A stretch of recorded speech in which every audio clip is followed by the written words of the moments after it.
Bem, nós vimos nas aulas anteriores, quando estávamos tratando sobre, quando começamos a tratar, melhor dizendo, sobre direito privado, de que o que caracteriza o direito privado é a relação jurídica entre particulares. Então, nós começamos a ver na aula passada o direito civil, que é o direito privado em essência. Por quê? Porque nós temos a personificação do direito privado, tanto no tocante à própria delimitação do que seriam as pessoas naturais, conforme o Código Civil estabelece, bem como as pessoas jurídicas. E o artigo 44 do Código Civil, ele estabelece quais são as pessoas jurídicas no âmbito do direito brasileiro.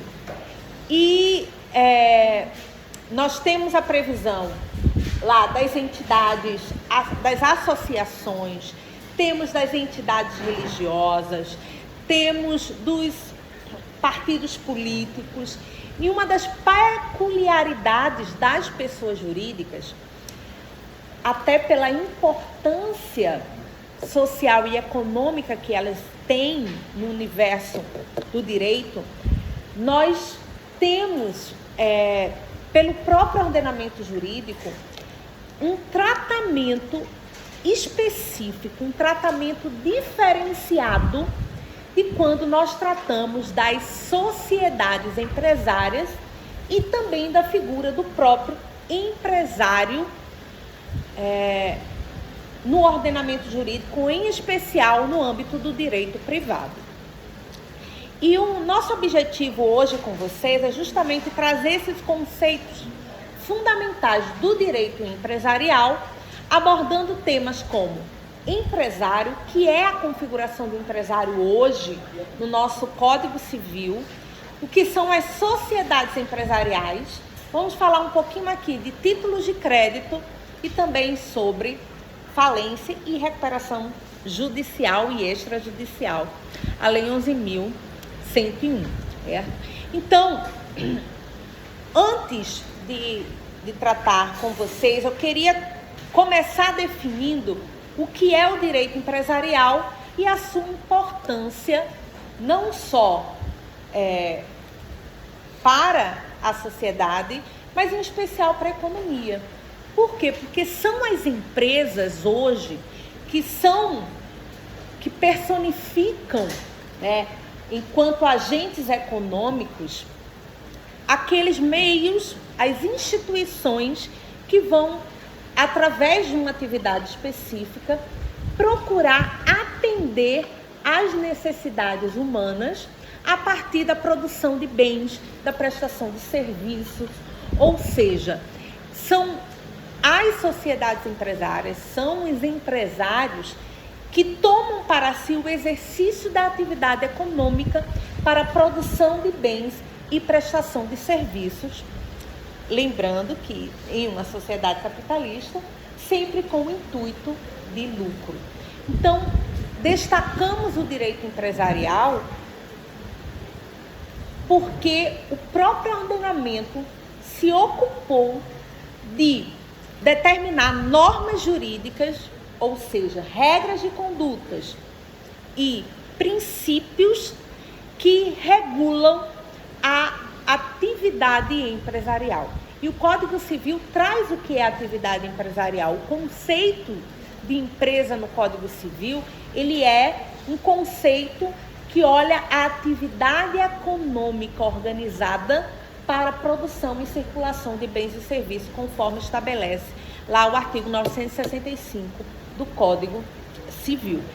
E é bem interessante porque a nossa atual configuração de direito privado, lá em 2002, quando foi promulgado o Código Civil, ele unificou o que nós temos hoje como direito privado. Por quê? Porque antes nós tínhamos um código comercial autônomo, que inclusive ainda está em vigor em uma parte, que é o Código de 1850. Professor, ainda está em vigor. Nós temos uma lei em vigor no Brasil, Sim, o Código Comercial, o antigo Código Comercial, foi um código de inspiração francesa, lá com base nas leis napoleônicas, né, que trazia, né, relacionava uma série de atividades econômicas que, na verdade, seriam atividades comerciais, ou seja, uma espécie do gênero, né, atividade econômica, e, portanto, todo aquele indivíduo que atuasse dentre aquelas hipóteses previstas no Código Comercial iria ter a aplicação dessas normas específicas. E hoje o Código Comercial de 1850 só está em vigor a parte relativa aos contratos marítimos,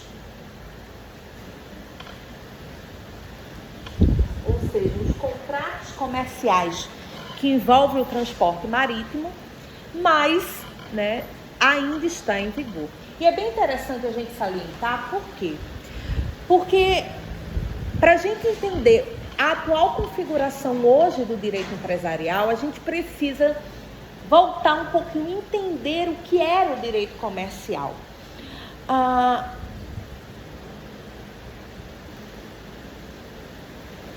O direito comercial, ele surge após o desenvolvimento dos burgos e as instituições das corporações de ofício, lá no século XVIII, vamos colocar assim.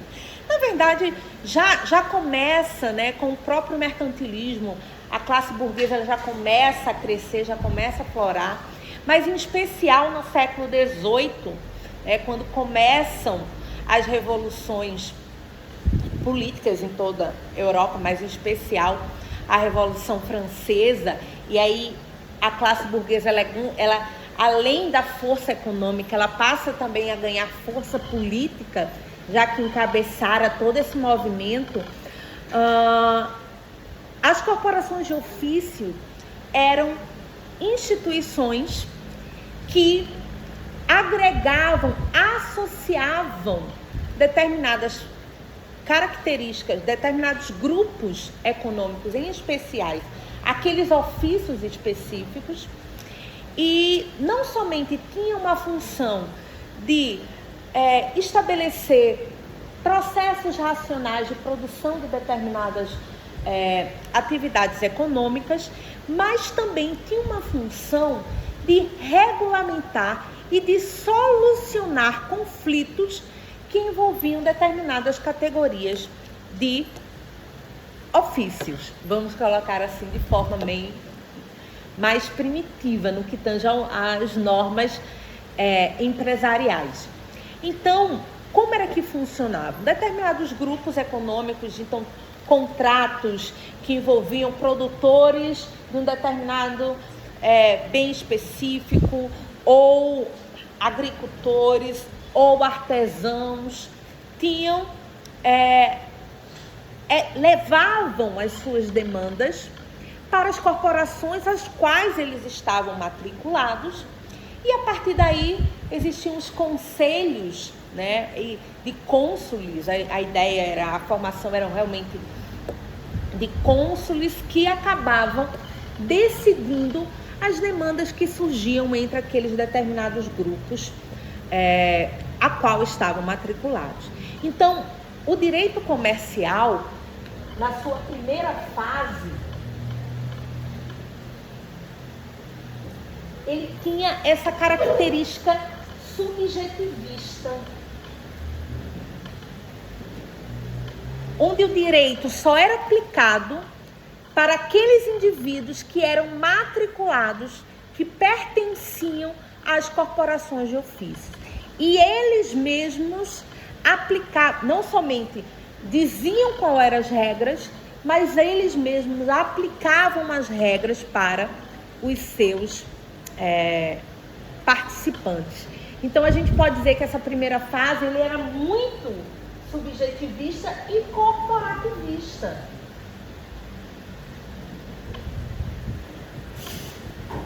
Pois apenas tinha uma incidência de normas comerciais, normas que na verdade tinham um caráter até muito mais mercantil. Um direito mercantil. Onde essencialmente nós tínhamos regras sobre o mercado aplicáveis para aqueles que estavam devidamente inscritos nas corporações de ofício. Mas, já no século XIX, em especial pela normativa trazida por Napoleão Bonaparte, que aí ele estabelece 2 códigos muito importantes. Um código que seria aplicado para o civil, para as pessoas, né, consideradas individualmente, né, e para os comerciantes. Mas os comerciantes não seriam mais aqueles matriculados nas corporações de ofício, até mesmo porque houve uma perseguição, podemos assim dizer, pelo próprio sistema em relação às corporações de ofício, porque eram mecanismos de agremiação, de luta. Então, foi uma forma também que se encontrou de fragilizar o próprio poder que tinham as corporações de ofício, e elas passaram a ser proibidas, inclusive na França em especial, e o comércio passou a ser regulado então pelo Código Comercial francês de Napoleão, a qual inspirou diretamente o código nosso aqui brasileiro, né? Todas as normas, podemos assim dizer, francesas influenciaram a legislação brasileira, né, no Império, justamente pela sua própria característica, né, de um poder concentrado. E assim, não somente no direito empresarial, mas em vários ramos do direito, nós tivemos essa, eu nem digo inspiração, mas eu digo uma influência direta da legislação, quase um copia e cola. Mas o que caracteriza essa fase, que era muito mais objetiva, era que, para aqueles que desejassem, ou melhor, para aqueles que estariam subordinados ao Código Comercial, seria apenas necessário a adoção, ou melhor, o exercício de qualquer atividade relacionada, denominada de atos de comércio. E era uma lista mesmo que dizia todos aqueles que praticassem tais atos iriam ter, portanto, a incidência do Código Comercial, né? Só que o que caracteriza esse período que foi denominado de direito comercial, e eu achei bem interessante, né, que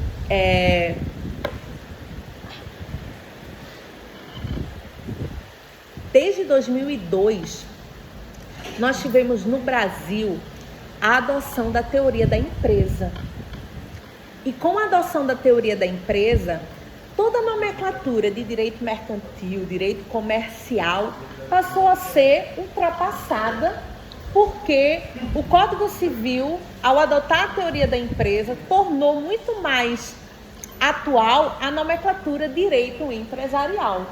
Mas existe no próprio direito hoje uma força, eu nem digo força, mas é um costume tão grande de chamar de direito comercial, que só para vocês terem uma ideia, no mundo dos concursos de cartório, foi decidido pelo CNJ que haveria uma prova nacional para todos aqueles que desejam,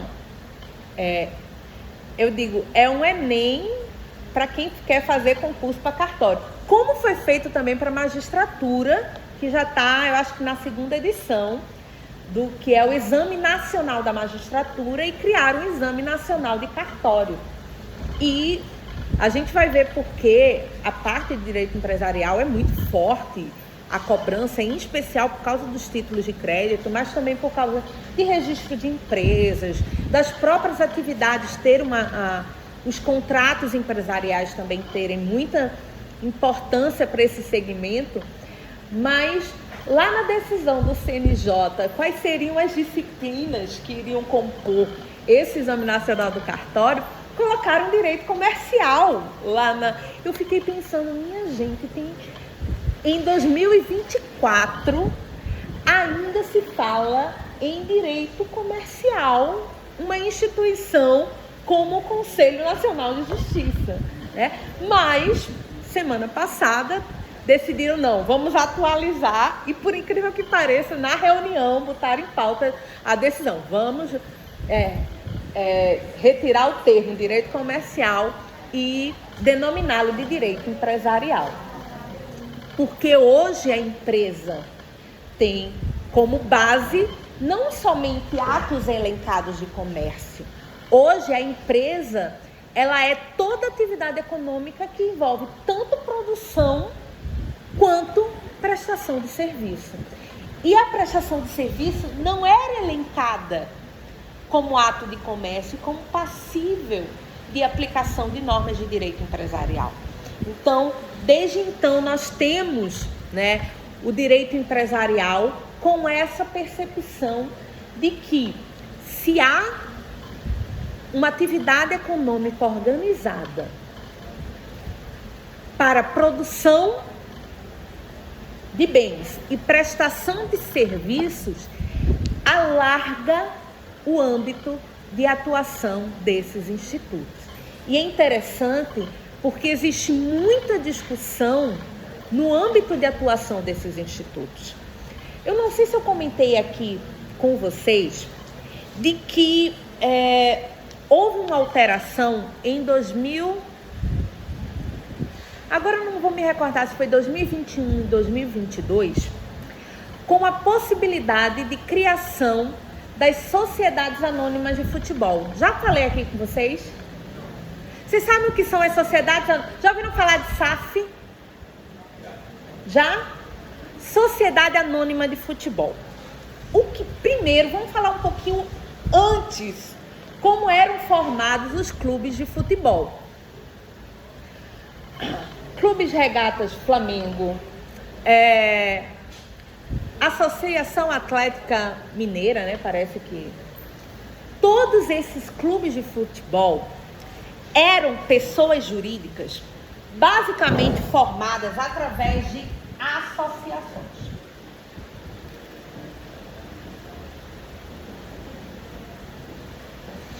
E o que são associações? São pessoas jurídicas, é uma pessoa jurídica formada por um grupo de indivíduos que se associam para exercício de uma atividade sem fins lucrativos. Então, a ideia de esportes, a ideia de um clube recreativo, nasce como uma associação. Uma associação atlética, uma associação recreativa, uma associação esportiva. Só que o futebol passou a ser um empreendimento muito complexo e altamente lucrativo. Não só pela popularidade que ele ganhou, mas pelo fluxo de recursos que envolve não somente as tratativas referentes a direito de imagem, mas também as próprias negociações dos atletas, patrocínio, enfim. E o que aconteceu? Nós passamos a ter um alto volume de recursos envolvidos nas atividades, em especial de futebol, e vários clubes necessidade de reestruturar dívidas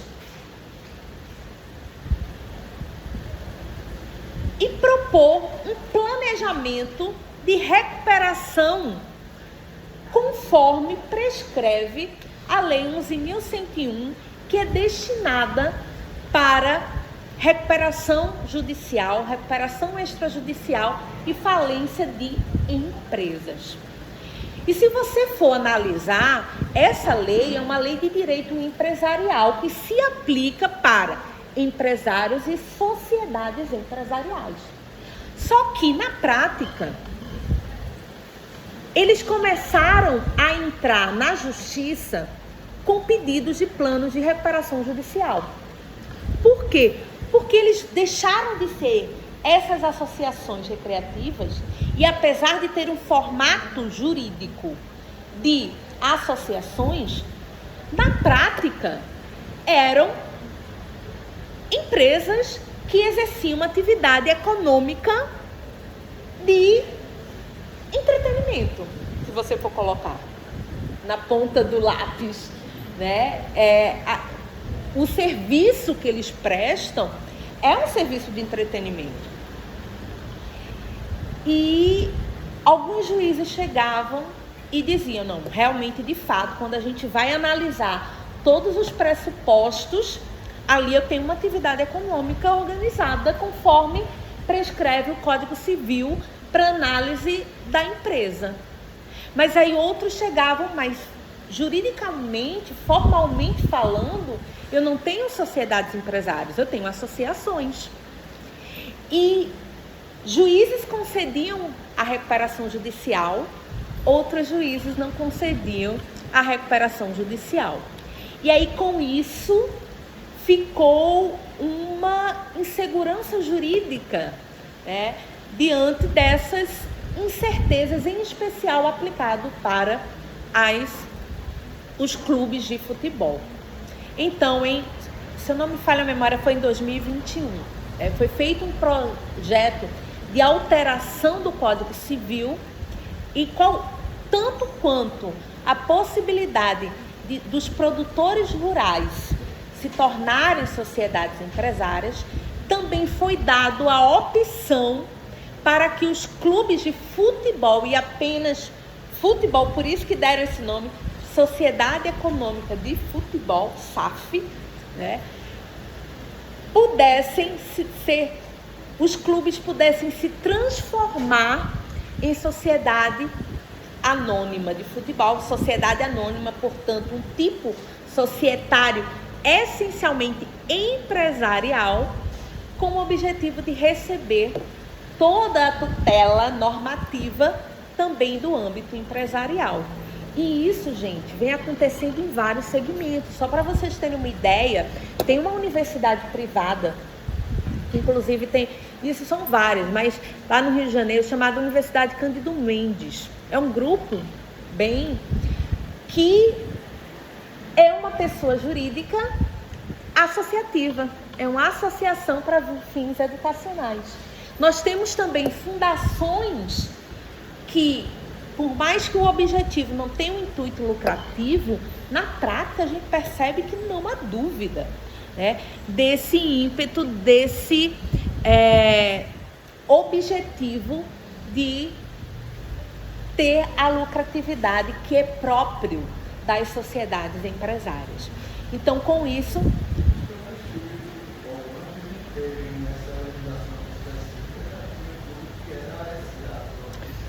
exatamente, porque já passaram por uma reestruturação, né?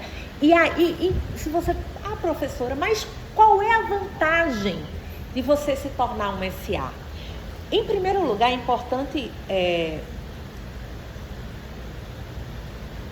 Vai ser meio complicado trabalhar com vocês em poucos minutos, mas eu quero que vocês percebam que no âmbito de captação de recursos, né, eu tenho dois segmentos.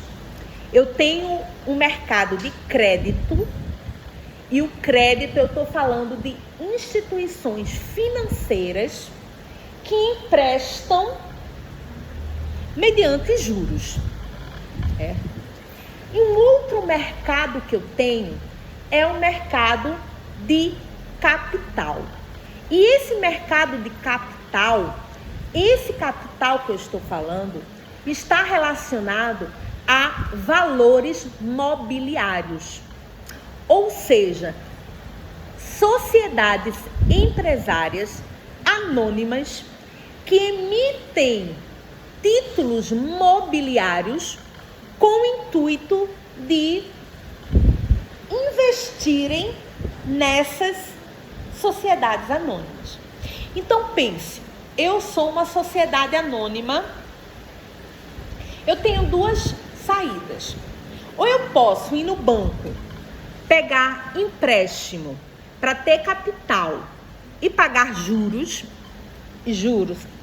alto, como é no Brasil, ou eu, sendo uma sociedade anônima, eu posso tanto emitir ações para que aqueles que adquirirem minhas ações injetem recursos na sociedade, na condição de se tornarem sócios, né, os proprietários das ações, ou até mesmo emitir valores mobiliários como debêntures, como parte beneficiárias, onde eu estabeleço que aqueles que adquirirem, aqueles que acreditarem no sucesso, né, da minha atividade empresarial, também participarão dos lucros que a sociedade anônima eventualmente venha a ter em cada resultado, em cada exercício.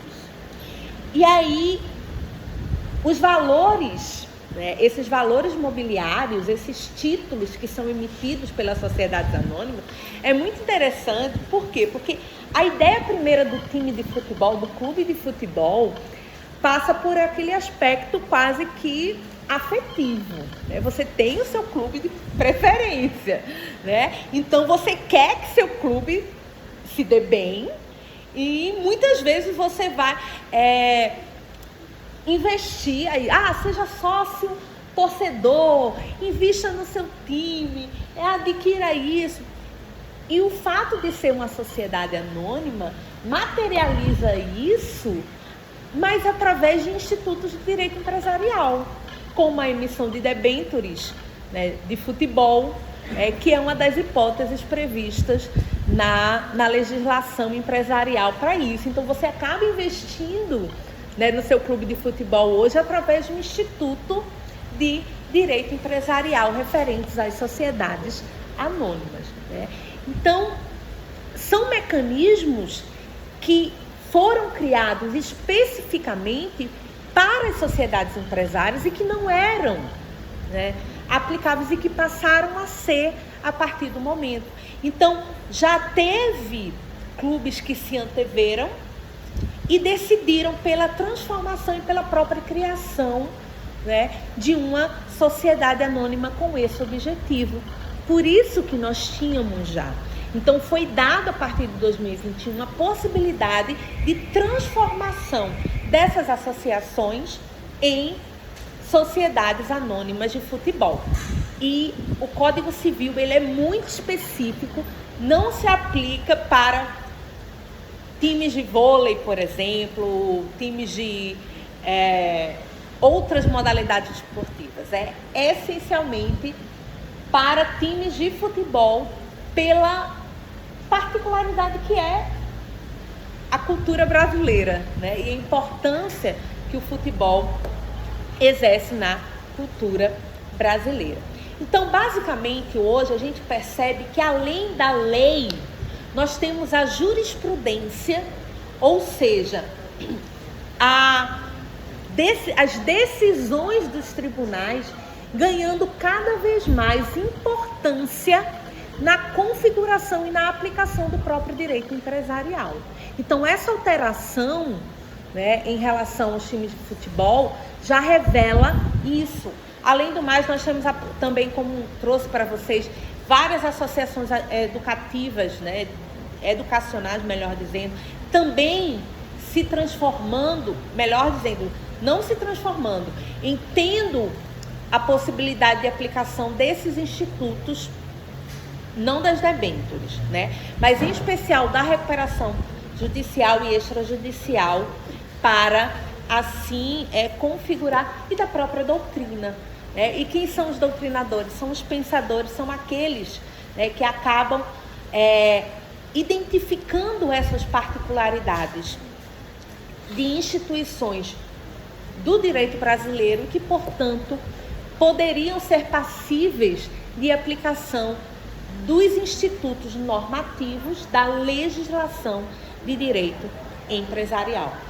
E quem hoje é considerado empresário segundo a lei? O Código Civil, ele estabelece que a atividade empresarial, ela pode ser exercida tanto para o empresário individual, e o empresário individual é aquele indivíduo, aquela pessoa natural que vai exercer a atividade, ou através da pessoa jurídica, que é personificado através das sociedades empresárias.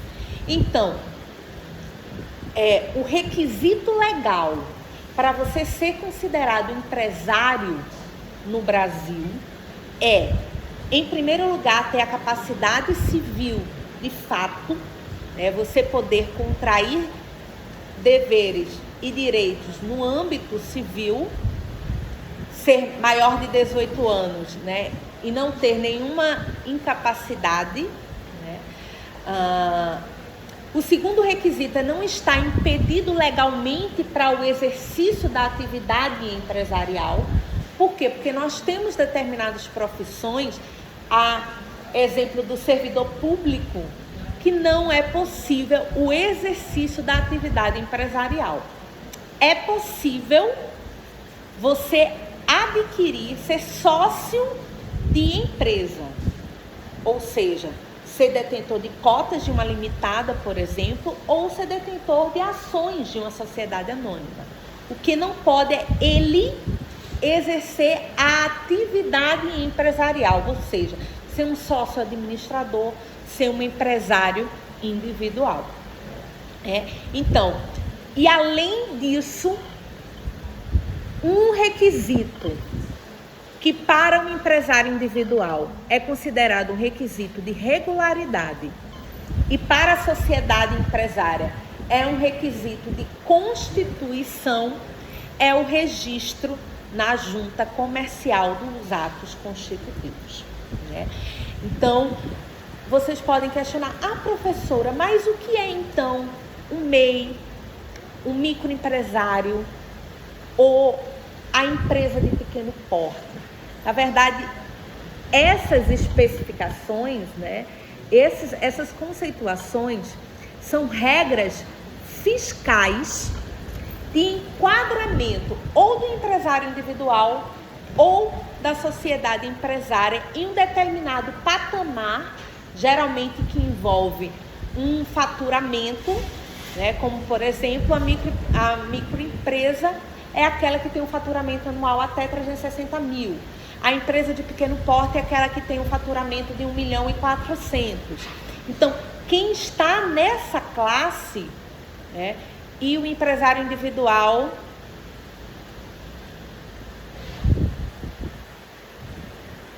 me fugiu. Eu acho que me fugiu agora o faturamento anual do empresário individual, que é o MEI, né, o microempresário individual.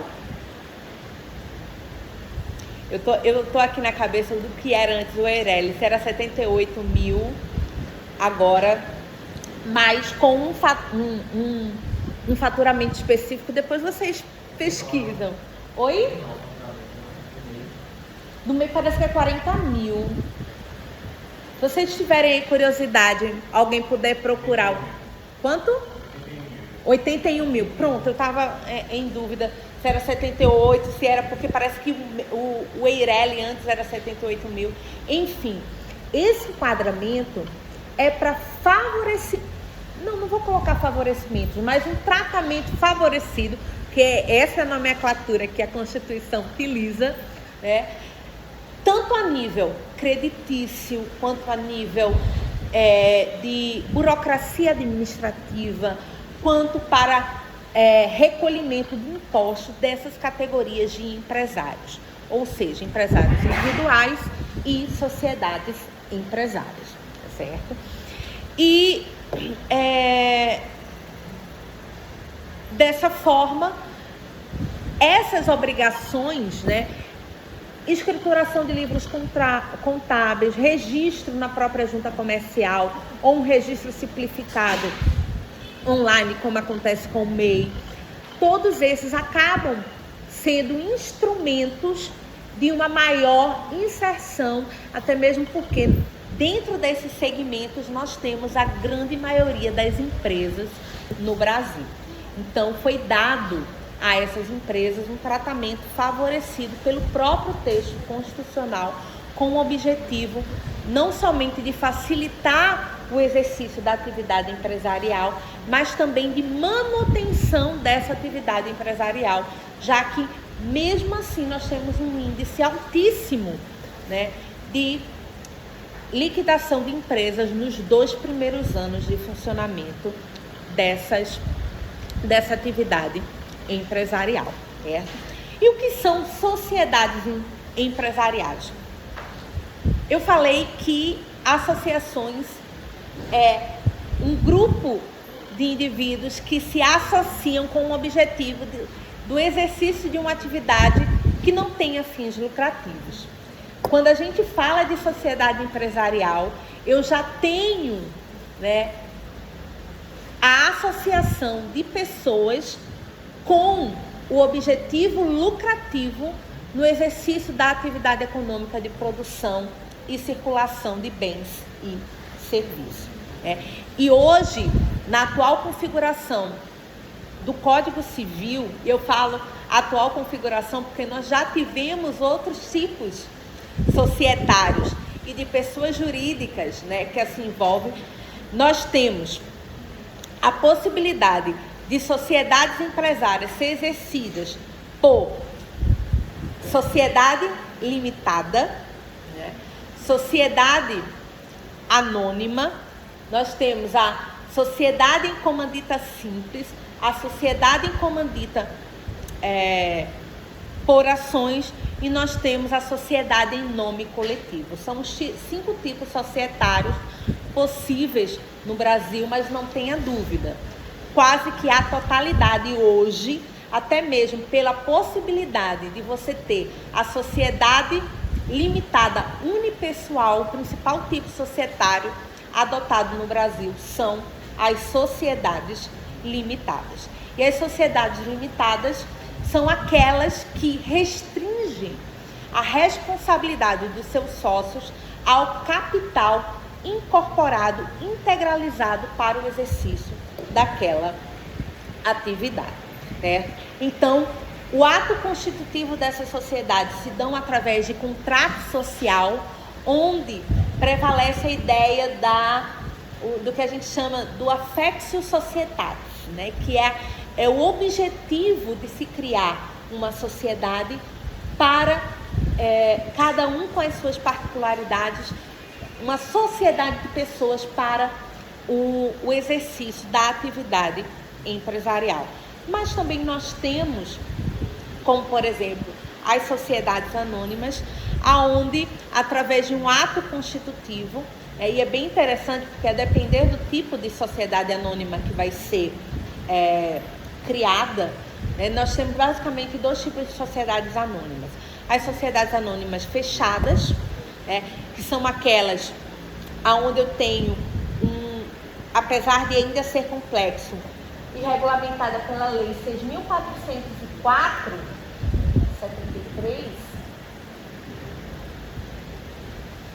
não, 76.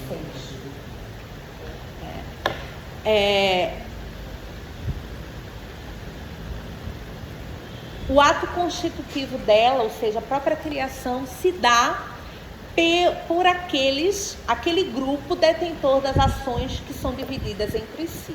Mas quando eu tenho as sociedades anônimas de capital aberto, aquelas ações, elas serão colocadas no mercado de valores, né? Nesse mercado de capitais, que é a característica da sociedade aberta.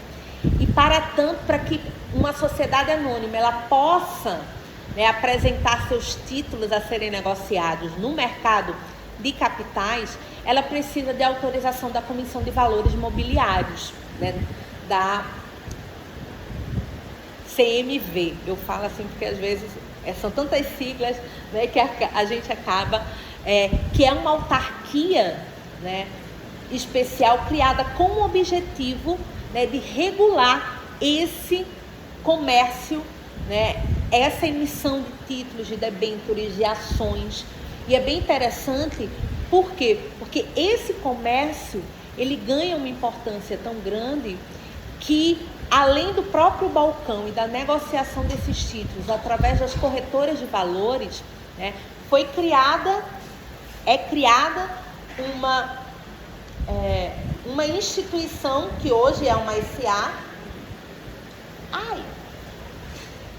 que é a B3, que na verdade é a antiga Bolsa de Valores de São Paulo, Bovespa, e hoje a B3 é Balcão, Bolsa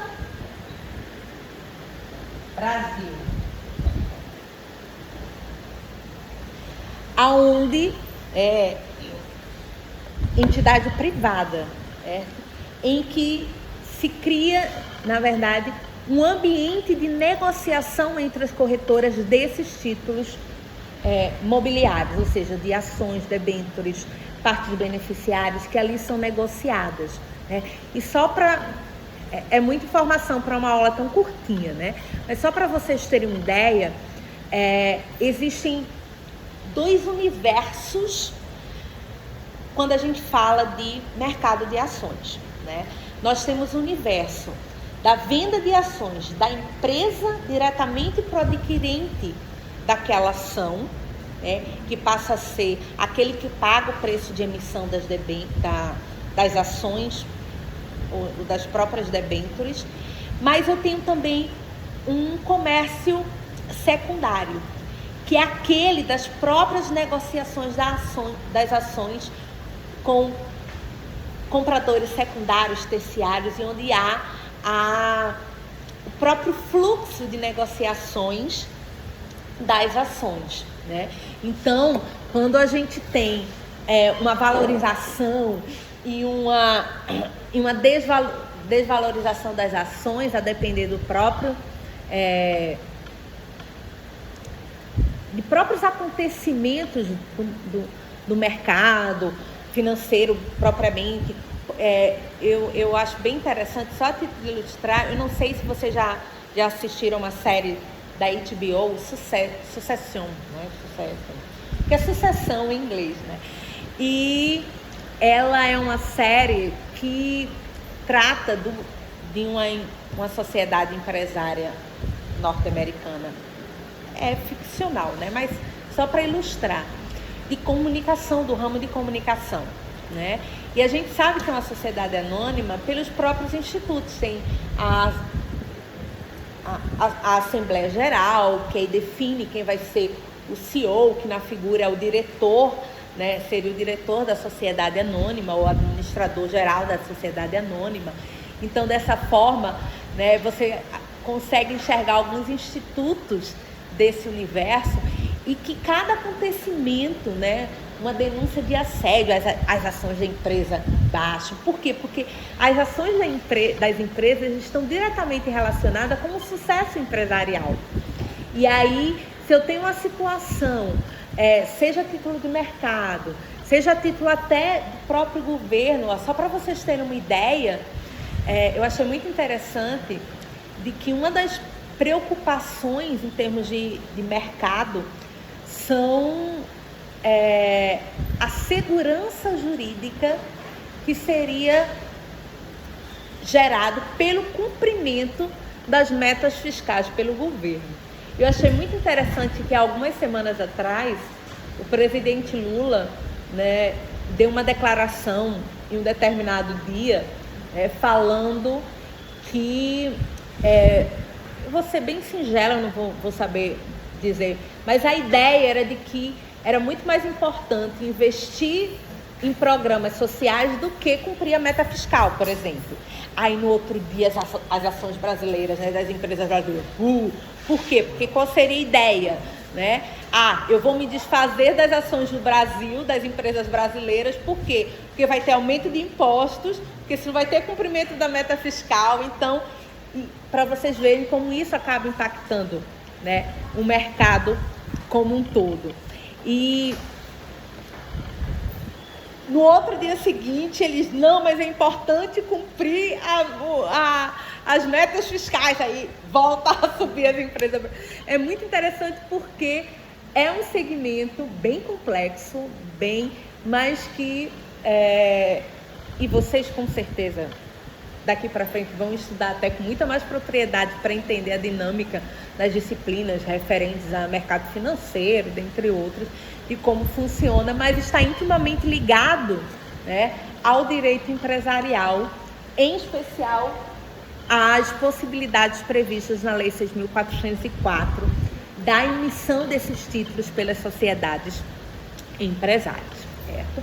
Bem, um outro instituto bem interessante, bem importante, são os títulos de crédito. Na verdade, os títulos de crédito, eles surgem para dinamizar a economia no sentido de possibilitar a circulação de crédito, né, de valores a receber e de antecipar recursos, em especial, eles surgem em especial nas transações comerciais. Então, o que seriam títulos de crédito? Seriam negócios jurídicos que teriam um direito obrigacional de fazer, de deixar de fazer alguma coisa, entregar uma determinada mercadoria, e que pela necessidade de você dilatar no tempo a prestação dessas obrigações, você poderia antecipá-la com a emissão ou de uma ordem de pagamento ou de uma promessa de pagamento e negociar com base nessa ordem de pagamento ou nessa promessa de pagamento através de títulos. E a ideia mesmo é de papel, de cartularidade. Hoje nós já temos a ideia, né, de títulos escriturais, né? Inclusive um deles emitidos pela própria B3, né, que recebeu a chancela para emissão de duplicatas escriturais, que seriam justamente títulos vinculados a contratos, tanto de prestação de serviço como de compra e vendas mercantis, né? Gente, qual é a ideia? Imagine um negócio, olha, eu vou fornecer um contrato de 1 milhão em insumos para sua empresa. O que é que muitas vezes a empresa faz?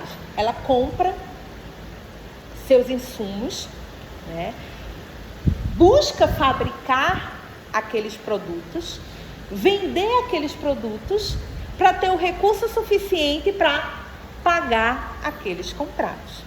Mas para quem está fornecendo, muitas vezes ele vai precisar também pagar o seu fornecedor da ponta, né? Ou os seus prestadores de serviço, a sua mão de obra. Então, com esse objetivo de dinamizar, né, essas negociações empresariais, é dado os títulos de crédito, né, que ganham autonomia desses contratos. Então, a partir do momento em que há uma entrega de uma determinada mercadoria, é muito comum, e a gente consegue vislumbrar, talvez o título de crédito que ganhou mais notoriedade, não só no Brasil como no mundo, é o cheque, a ordem de pagamento à vista. Apesar de ter caído muito em desuso, né, ainda é muito utilizado no âmbito comercial, no âmbito empresarial, sim. Por quê? Porque ali é uma ordem de pagamento. E Qual é a ideia do cheque? Você tem uma conta e emite uma ordem de pagamento para o seu banco pagar a fulano. Quando você nomeia, né, faz nominativo e aí coloca lá o nome da pessoa, e aí o que isso significa? Que só ela, com o documento dela, pode ir lá fazer o saque daquele cheque ou o depósito na conta corrente daquela pessoa, né? É o que a gente chama de cheque nominativo, né? Ou o título ao portador. Quando você deixa em branco, aquele que tiver de posse daquele cheque vai poder ir lá no banco e fazer o saque, né, diretamente. Então, os títulos de crédito são esses instrumentos, né? E aí nós temos basicamente, e é um instrumento que ultrapassa as fronteiras, né? Por quê? Porque nós temos uma lei, que é a Lei Uniforme de Genebra, que ela vai regulamentar os títulos de crédito, para que a ideia é de que um cheque no Brasil tenha o mesmo valor, né, em termos de documentação mesmo, né, de valor probatório de um crédito, do que um cheque na Argentina, do que um cheque nos Estados Unidos, do que um cheque na Europa, por exemplo. E os principais instrumentos no Brasil é a letra de câmbio, a nota promissória, né, o próprio cheque e a duplicata, né, que, como eu falei com vocês, cada vez mais, apesar da busca pela desmaterialização, né, do papel, com a possibilidade de emissão, né, desses títulos escriturais feitos diretamente de forma imaterial, né? Não quer dizer que perca o Instituto da Cartolaridade, mas acaba sendo, né, cada vez mais se utilizando desses institutos.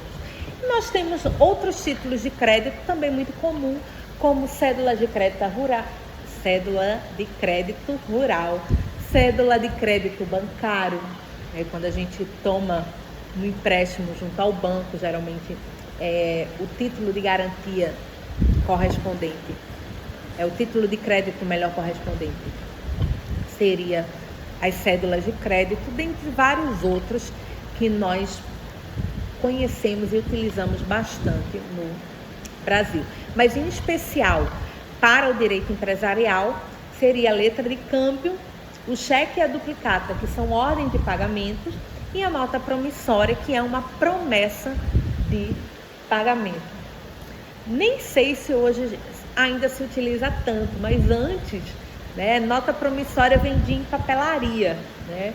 Porque eventualmente em todo contratozinho, até verbal, vamos fazer o seguinte: você vai me pagar tanto para tanto, então assina aqui uma nota promissória, que na verdade era uma promessa de pagamento para fulano, você paga no dia tal, né? E portanto ali gerava um título executivo para você poder cobrar daquela pessoa, até mesmo repassar, como hoje se tem o cheque, né? Por exemplo, as factories são justamente aquelas empresas responsáveis de fazer a aquisição desses títulos de crédito, em especial o cheque, né? Lógico, com um valor de ágio, né? De um valor que ela fica para remunerar esse serviço e, portanto, fazer circular recursos no mercado, né, produtivo, em especial no mercado produtivo. E para a gente concluir essas noções bem ampassando de direito empresarial, também faz parte, né, o Instituto da superação de crises econômicas e financeiras da empresa, né? Hoje no Brasil, a lei, quem regulamenta é a Lei 11.101 de 2005, que traz dois institutos: o Instituto da Recuperação Extrajudicial ou judicial, né? E o Instituto da Falência. A recuperação judicial é um planejamento para possibilitar de que as empresas que tenham dívidas consideráveis, né, possam reestruturar essas dívidas a fim de possibilitar o pagamento e a manter aquela atividade empresarial. Nós temos várias empresas hoje em recuperação judicial no Brasil. Gol, 123 Milhas, agora no final do ano passado nós tivemos as lojas americanas, agora que me vem à memória são essas, mas o que basicamente se trata? Há uma relação, né, dentre as classes de credores de todas essas empresas e é feito negociações com o aval, a chancela do juiz do Poder Judiciário, autorizando a negociação desses débitos, né? E aí você pode chegar e perguntar, e professora, se não conseguir executar esse plano de recuperação, a empresa não conseguir, né, cumprir essas obrigações feitas em plano de recuperação de empresa, aí a empresa entra no segundo processo, que é a que ninguém quer, que é o processo de falência.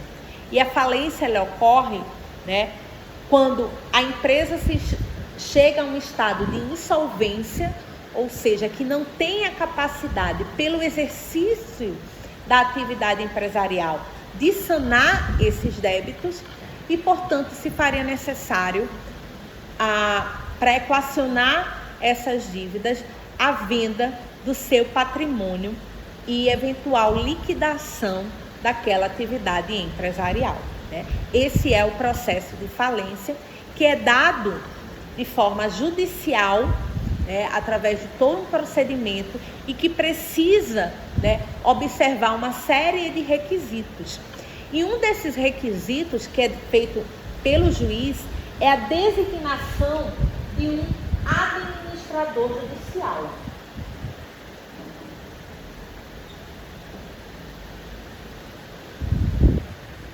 O administrador judicial é um profissional que tem a tarefa de, na recuperação extrajudicial, fiscalizar o cumprimento do plano de recuperação e, no segundo caso, na falência, vai ser retirado o gestor daquela sociedade empresária e vai ser alocado esse administrador judicial, que é nomeado pelo juiz, né, com o objetivo de realmente realizar, né, aquele ativo, levantar o ativo e pagar o passivo para a dissolução daquela empresa. E é interessante, o artigo 21, se não me falha a memória, ele traz os requisitos. Deixa eu botar aqui. De quem podem ser. Na verdade, ele estabelece o artigo 21. Se agora não me falha a memória.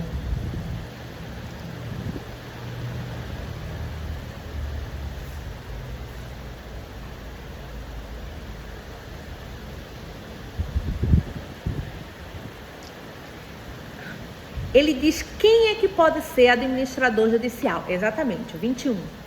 Ele diz o seguinte: o administrador judicial será um profissional idôneo, preferencialmente advogado, economista, administrador de empresas ou contador ou pessoa jurídica especializada. Então, é um ramo de atuação do economista a função de administrador judicial, aquele que é designado juiz, tanto para acompanhamento nos processos de recuperação judicial e extrajudicial da empresa, quanto também no processo de falência, né? Porque ele fica designado, apesar de a legislação colocar qualquer profissional idôneo, né? A gente sabe porque tem determinadas comarcas e que podem ser não ter a figura, né? Mas a própria lei traz a preferência dentre essas 4 categorias de profissional, dentre eles o economista. Quem quiser dar uma olhadinha depois na Lei 11.101, geralmente na vara de falências aqui de Maceió, né, que tem a competência, é feito um cadastramento de profissionais, né, porque existem duas formas, ou através da própria designação, e aí mas haveria avaliação ou aceito pelo juiz, através da indicação dos credores do recuperando ou da massa falida, né, ou através de um cadastro feito nas varas, né, de competência para falência, para recuperação judicial e falência, e ele funciona como um auxiliar do juízo, né, e é remunerado pela empresa, né? Se for microempresa, empresa de pequeno porte e produtor rural, pode ser no máximo 2% do ativo daquela empresa, né? As demais empresas é de 5% a remuneração que é dada para o administrador judicial. Aqui em Alagoas nós temos várias usinas em processo de falência e recuperação, inclusive com designação de administradores judicial. Eu conheço um que é economista, inclusive, e que está como administrador judicial de uma dessas empresas alagoanas. Infelizmente já é em processo de falência, né? Mas quem quiser depois adentrar e conhecer mais um pouquinho, dá uma olhadinha lá nos artigos, a partir do artigo 21, que traz as atribuições do administrador judicial, quais as competências, você consegue ver tanto, né, como se dá a atuação. A lei ela é bem minuciosa nesse sentido. E cabe também ao administrador judicial, né, quando do acompanhamento do plano de recuperação da empresa, como lhe cabe a fiscalização e se verificar que não há o cumprimento devido, né, ele pode representar pelo pedido de falência da empresa, bem como qualquer credor, se comprovado de que é mais de 40 salários mínimos as dívidas daquela sociedade empresária, certo? Então, gente, direito empresarial é um mundo de informações, né? Eu sei que é muito pertinente, eu acho que é uma das disciplinas que seriam até interessantes para o pessoal da economia, mas eu vou até trazer essas ideias, porque realmente não está previsto no nosso plano de curso. Mas era essa a visão que eu queria trazer para vocês, né, a respeito de noções de direito empresarial.